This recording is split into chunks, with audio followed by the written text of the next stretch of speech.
Diti, tu es président de l'association Emma et tu es la preuve, merci beaucoup, que le code, c'est aussi une affaire de femmes. Alors, est-ce que tu peux nous expliquer en quoi l'inclusion est un enjeu majeur pour Emma ? Donc, bonjour à tous, merci beaucoup pour cette invitation. Donc, moi, je suis Dipti.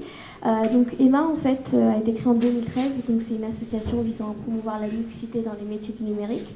Et l'objectif, c'est vraiment rendre l'informatique accessible par n'importe qui, que vous soyez une fille ou un garçon, que vous ayez 7 ans, que vous ayez 77 ans. L'informatique, c'est pour tout le monde. Bien entendu, il y a un niveau que tu vas avoir lorsque tu passes des études comme Epitech, 42, etc., qui ne sont pas les mêmes par rapport à d'autres qui vont exercer ce métier de manière partielle ou qui vont créer des sites, etc. Mais l'objectif d'Emma, c'est quoi ?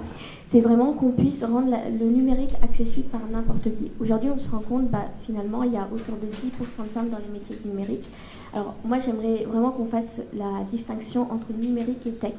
Parce que, pour moi, numérique, c'est lorsque vous avez des outils qui sont là à votre disposition et que vous utilisez pour créer votre projet.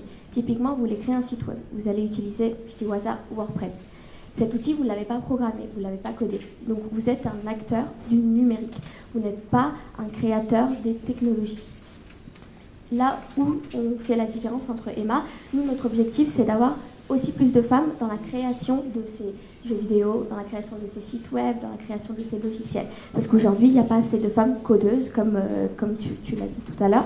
Donc, l'objectif à travers Emma, c'est rendre le numérique, la tech accessible par tout le monde et montrer qu'il ne faut pas avoir de stéréotypes, il ne faut pas se mettre des freins, des barrières. Tu peux être une fille, tu peux être un garçon, tu peux réussir dans la tech. Et justement, à ton avis, qu'est-ce que les jeunes filles ont besoin d'entendre, de savoir, de voir pour considérer l'informatique comme une option de carrière ? Alors, il faut savoir que là, récemment, je ne sais pas si vous avez vu, les chiffres sont sortis par rapport au pourcentage de femmes qui vont aller dans la tech dans cette année à venir, 2018-2019. En fait, ça a diminué. Déjà qu'il n'y en a pas beaucoup, ça a diminué. Moi, pour ma part, j'ai fait Epitech, donc je suis en dernière année à Epitech. Sur ma promo, tout à l'heure, Nicolas Sadirac parlait, disait qu'il y avait des promos de 300, 400 qui faisaient la piscine. Moi, dans ma promo, on est 500 et il y a 8 filles. Voilà, donc juste pour comprendre à quel point c'est un milieu qui n'est pas encore égalitaire. Et donc, en fait, le souci, il y a plein de problèmes. Il y a tellement de problèmes qu'on essaie de résoudre, mais c'est compliqué. Déjà, il y a le fait que les femmes vont s'auto-censurer elles-mêmes, vont se dire, en fait, ce milieu, il est majoritairement masculin, j'ai pas ma place dedans. Et en fait, ce milieu, vu qu'il est majoritairement masculin, en fait, ça veut dire que l'informatique, c'est les mathématiques. Et moi, je suis pas fort en maths, j'ai pas eu des notes extrêmes en maths, je peux pas y aller. Donc, il y a ce frein qu'elles vont se mettre. Ensuite, tout simplement, parce qu'en fait, on va pas les encourager. Dès lors qu'elles vont se dire, je vais aller faire de la tech, on va leur dire, mais tu sais, la tech, pour une femme, c'est pas fait pour elle. Moi, ça a été mon cas. Mais toutes les femmes ne vont pas se dire, en fait, quand on me dit, il faut pas le faire, je vais le faire. Donc, là où on a besoin de les encourager et de les accompagner. C'est ce qu'on fait aussi à travers Emma. Ensuite, les femmes n'ont pas assez de rôle modèles. On voit des rôles modèles féminins, mais qui ont entre 50, 60, 55, qui sont plus âgés qu'une femme qui va avoir 20, 19, 25 ans. Et donc, il y a le côté rôle modèle qui manque beaucoup aujourd'hui. Et je pense que quand vous faites le collège et le lycée, vous avez tendance, je ne sais pas si vous avez des enfants, vous avez tendance à voir votre fille très souvent, malheureusement c'est vrai, elle va vous dire, en fait, moi je veux être maîtresse. En fait, elle veut être maîtresse parce qu'elle voit la prof en face d'elle. C'est tout simplement ça, en fait.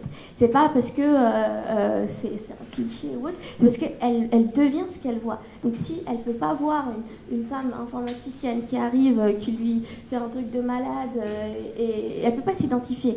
Donc là, il y a un gros enjeu, c'est montrer ses rôles modèles et surtout aller les chercher. Elles existent. Je dis pas qu'il y en a beaucoup, il y en a certaines, mais il faut aller les chercher.